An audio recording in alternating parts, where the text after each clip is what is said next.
Assalamualaikum warahmatullahi wabarakatuh. Bertemu kembali dengan saya Dr. Iman Hilmansa dari Klinik Sunat 123.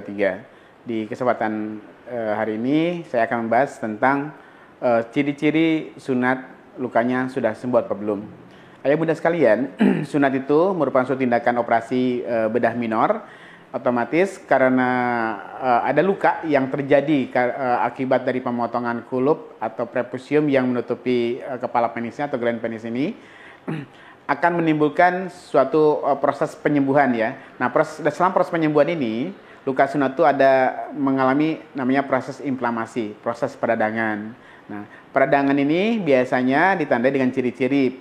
Pertama, ada yang namanya proses kemerahan di tempat lukanya. Yang kedua, ada terjadinya pembengkakan di sekitar lukanya.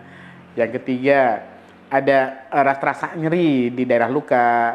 Dan keempat, biasanya selain tadi ada bengkak, merah, nyeri, dan sekat biasanya kalau kita pegang di daerah luka itu akan sedikit lebih suhunya ya, lebih hangat dibandingkan dengan jaringan yang jauh dari tempat luka yang tersebut. Nah, seringkali proses penyembuhan hitan ini tidak bisa disamakan. Setiap anak atau orang yang dihitan ini akan berbeda-beda. Ada beberapa faktor yang menyebabkan kapan anak itu lukanya sembuh atau belum. Nah, proses penyembuhan hitan itu tergantung dari beberapa faktor. Yang sering menjadi faktor utama itu pertama ukuran penis ya. Makin besar ukuran penis, otomatis lingkaran luka akan makin panjang atau makin melebar. Yang kedua, makin besar ukuran penis, otomatis ketebalan kulitnya makin tebal. Ketiganya, makin besar ukuran penis, biasanya ereksi yang terjadi pada saat dia bangun pagi biasanya itu bisa lebih, kalau kita penis makin besar, ereksi pun makin mengeras, makin panjang, sehingga tarikan pada luka yang ditimbulkan akibat luka sunat itu menjadi tertarik lebih kuat lagi. Nah, makin besar ukuran penis, biasanya proses penyembuhan luka itu akan menjadi lebih lama. Nah, selain itu, proses penyembuhan hitan juga dipengaruhi beberapa faktor lain. Misalnya, perawatan pasca hitan. Biasanya kalau anaknya, kadang-kadang kalau anaknya agak penakut ya, perawatan luka tidak bisa maksimal. Nah, biasanya penyembuhan hitan juga akan lebih lama.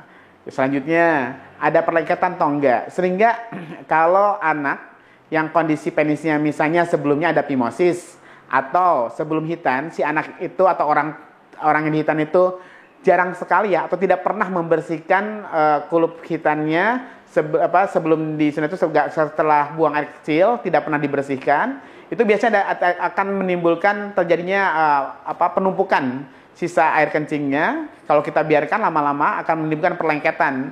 Nah, sehingga biasanya setelah hitan itu kondisi dengan seperti ini akan menimbulkan koreng ya, atau krusta yang cukup banyak pada gland penisnya atau di sekitar luka hitannya. Nah, selanjutnya masalah gizi juga berpengaruh ya. Biasanya kalau anak dengan gizinya bagus ya, asupan makanannya, asupan vitaminnya, asupan buah-buahannya bagus, biasanya proses penyembuhan lebih cepat sembuhnya. Seperti itu. Nah, kapan kita menentukan luka hitan ini setelah mengalami penyembuhan total atau sempurna atau belum? Nah, kita bisa tadi dilihat dari tanda-tanda peradangan ya, atau inflamasi yang bisa kita lihat dari luka sunatnya. Nah, biasanya kalau kita melihat ini luka sunatnya sudah sembuh, biasanya pertama pembekakan ya dari luka hitannya sudah betul-betul kempes. Terus luka di sekitar hitan ya, di sekitar luka hitannya itu biasanya sudah tidak terlihat lagi warna kemerahan. Ketiga, rasa nyeri jelas-jelas berkurang ya. Nah, biasanya pada saat ereksi pun kan biasa ereksi ada terjadi peregangan ya pada luka hitannya. Biasanya anak pun sudah tidak mengeluh rasa sakit lagi ya. Seperti itu ya. Jadi kalau luka hitannya sudah bagus banget, bisa dilihat dari tanda-tanda peradangannya sudah hilang apa belum. Demikian ya. Jadi kalau misalnya ibu merasa kok ini anak udah hitan, kok masih ngeluh sakit, nah kita belum tentu tuh sakitnya tuh karena luka hitannya, bisa jadi ada yang lain ya. Jadi kalau di tempat kami, kalau untuk menentukan pasien sudah sembuh sempurna atau belum, sebenarnya tidak harus datang ke tempat langsung ke klinik ya. Di ayah atau bunda misalnya pernah menghitankan anaknya di tempat kami, biasanya mereka boleh konsultasi atau mengirimkan foto dari luka hitannya ini, biar kita bisa menilai, oh ini penyembuhannya sudah sempurna atau belum, anak bisa beraktivitas secara normal atau belum, seperti itu ya. Demikian sedikit informasi yang bisa saya sampaikan kepada ayah bunda semua. Mudah-mudahan sedikit informasi itu bermanfaat. Demikian, wassalamualaikum warahmatullahi wabarakatuh.